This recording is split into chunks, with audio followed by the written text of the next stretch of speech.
Hello and welcome everyone to this week's episode of the podcast. Before we get started on the content today, I just wanted to say a massive thank you to everyone who tunes in every week and who listens to the podcast. It means so much to me that you guys are here. We've been going for quite a while now, and I know that a lot of you listen to every episode, which is amazing. You'll be learning so much about jewelry and jewelry businesses and the industry, and hearing from lots of different voices. As most of you know, it's not just me on the podcast. We have a bunch of hosts and a bunch of guests, and it's just so fun that we get to do this. So thank you for being here. I love it. And today I am excited because I'm going to be talking around a topic that I am passionate about, and that is the idea of how we can create a jewelry business that we can leave our jobs for. So this is a question, it's possibly the question that I get asked the most, especially for jewelers looking to sign up to a diploma program, or perhaps who have completed diploma training, or who are just on the journey. And perhaps they've started a business, perhaps they haven't yet. And it's just thinking about, okay, if I want this to be my career, and jewelry is not a career for everyone, there's all different shapes and sizes of business model that work. But if I do want this to be my career and to be my full-time job and to replace any other job as my main source of income, what would that look like and how would that work? And I think that's a great question to ask. And I'm going to cover a little bit of that on the podcast today. But I'd also love to invite you to a free masterclass that I am holding on this exact topic, because it is a whole training and I want to go into detail, and I could just do more. I can do more in the masterclass. So that class is being held live on, let me grab the date, Monday, the 19th of May. So not long, just a week and a bit away, at 8 p.m., which is London time. If you can't make it, sign up anyway, because we'll send you the replay. But if you can make it, I really encourage you to come along live. There's a really lovely energy in the live sessions. There's going to be lots of other jewelers there. I'm sure that you'll be able to kind of network with and just see and feel part of the community. But mostly I'm excited about sharing some thoughts around this topic, because it's something that I've seen many jewelers do, but I've also been exploring for a while how we can deliver the best sort of training around this as well, just to support you guys. Because I know it can be really disheartening if you've been running a business for a while and perhaps you've done a lot of the work, but you're not getting the income and the results that you need in order to make your life work. And I think that can be very disempowering. So what I want us to do together is take back the power and work on a few different areas. We're going to look at finance. We're going to look at business strategy, which is something that most people are not interested in, but I love. Understanding kind of what business model is going to work for this kind of question that we want to answer, like how can we create this kind of business?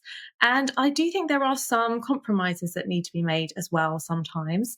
Or maybe compromise is a strong word, but sometimes we have to do some things that we don't want to do in order to get where we want to go. And I know that all of us here are willing to do that and have done that in the past.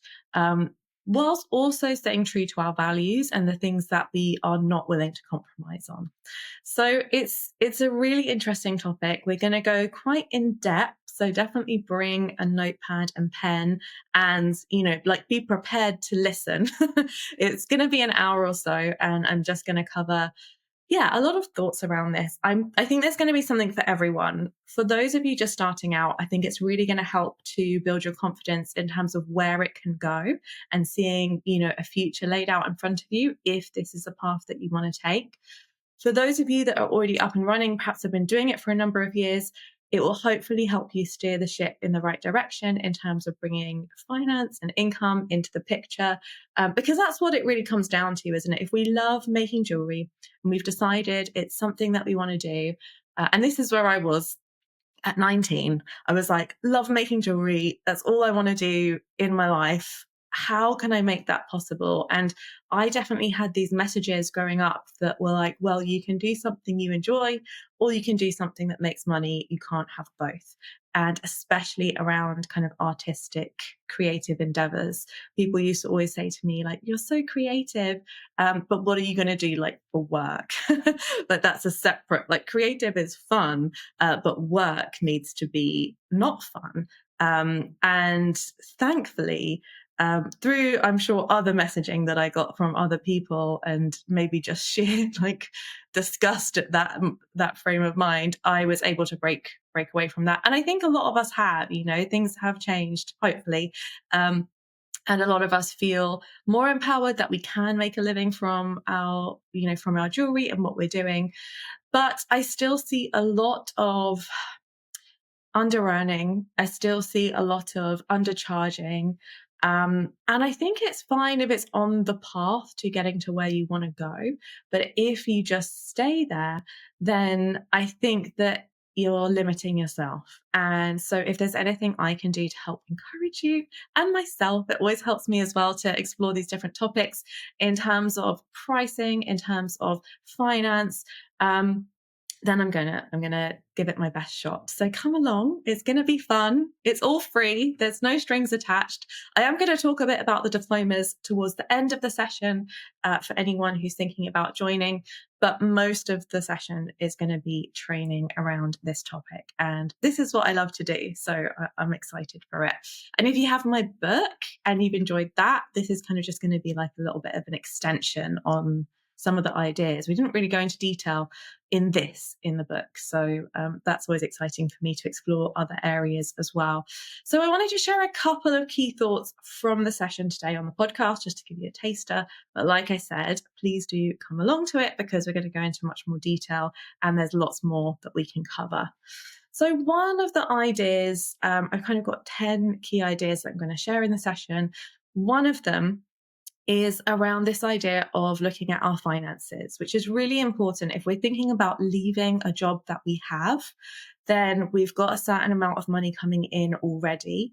So there's some really simple, practical things that we can do. And I think we all probably know this if we think about it, but it can be a little bit nerve-wracking to do it on our own. So we can do it together, which is to look at, okay, what's your salary now and what's it doing for you? Do you need the same level of salary in order to leave? For some people, that will be yes, but others, no. Maybe able to take a dip, or maybe you need an increase. So it's being realistic about what you actually need and coming up with that figure.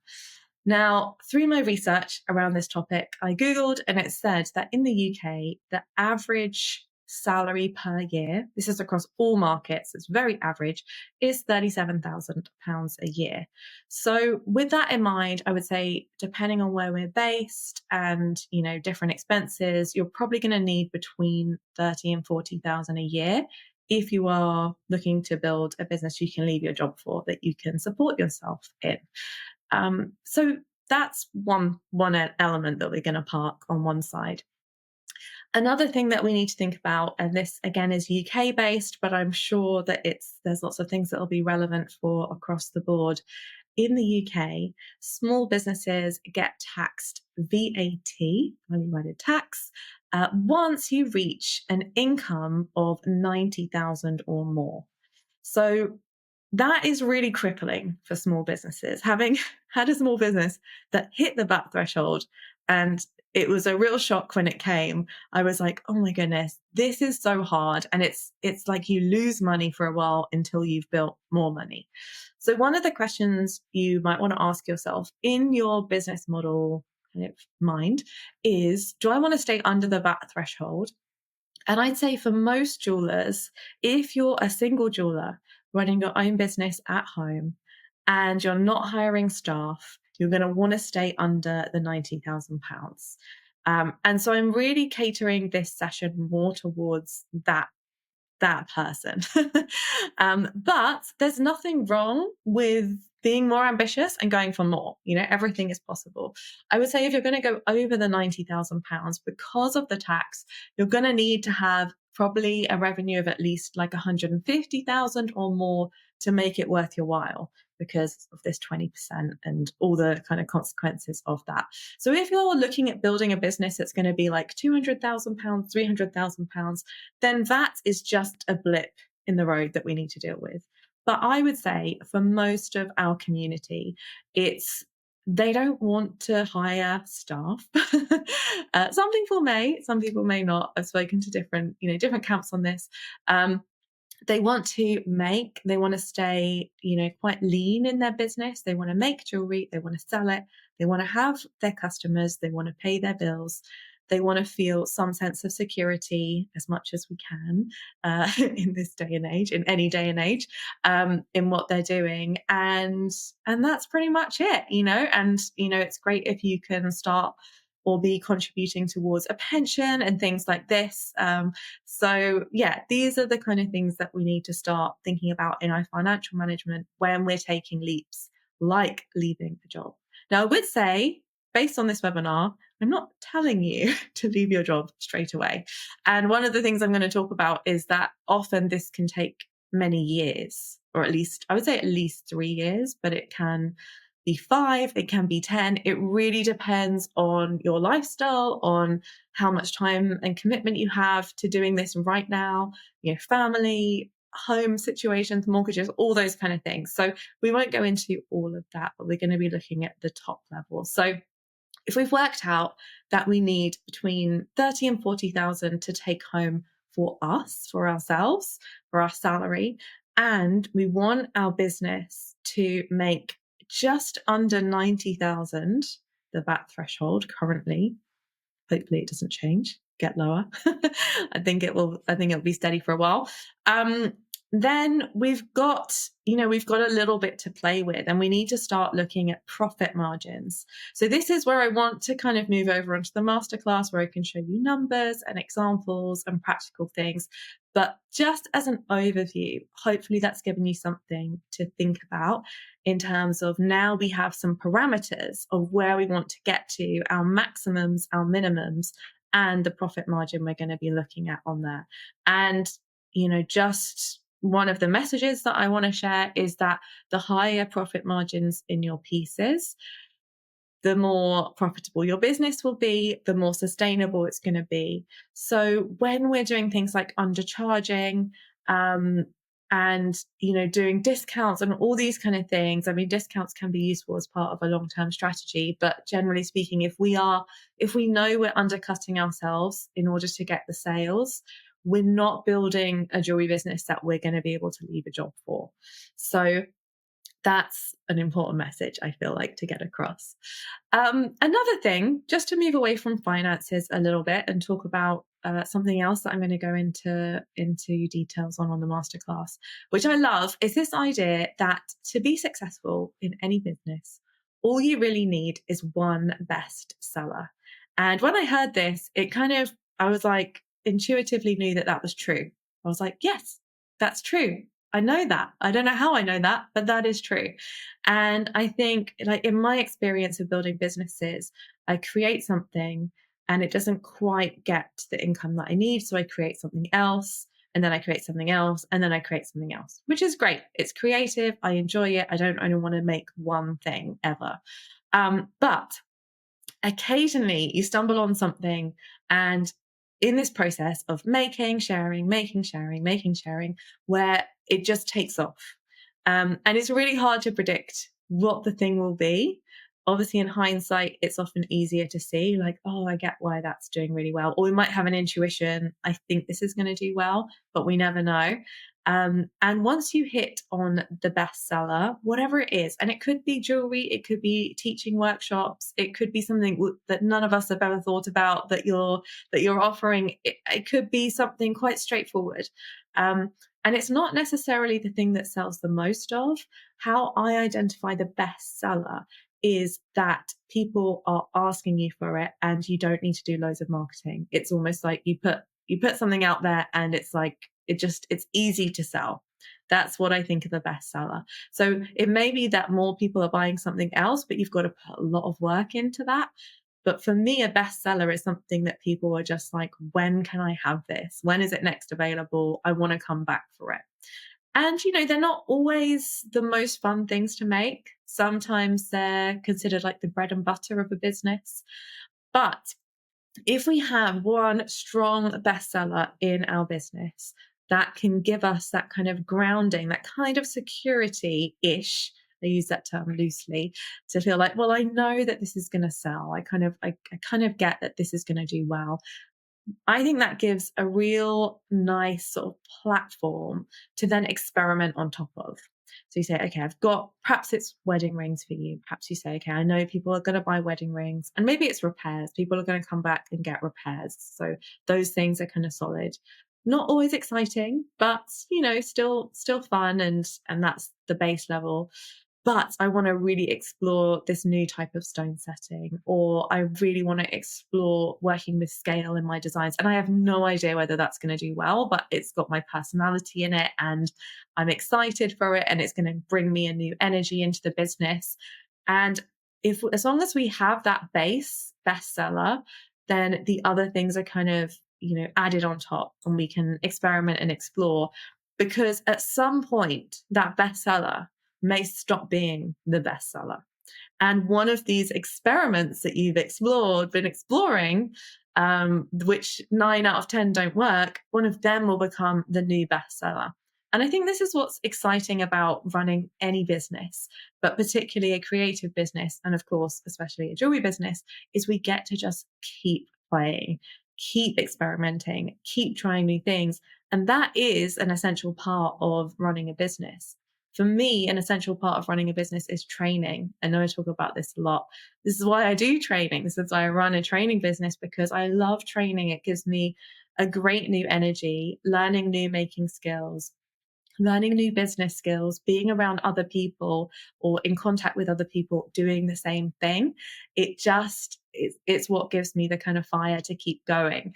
So they're just a few things. I don't want to share it all here today because I think it's going to be better with slides and pictures and some examples. And yeah, I'm excited about the masterclass, if you couldn't tell already. But some of the things we're going to look at are this idea of having a bestseller, this idea of looking at our finances, and there's a bunch of other things too.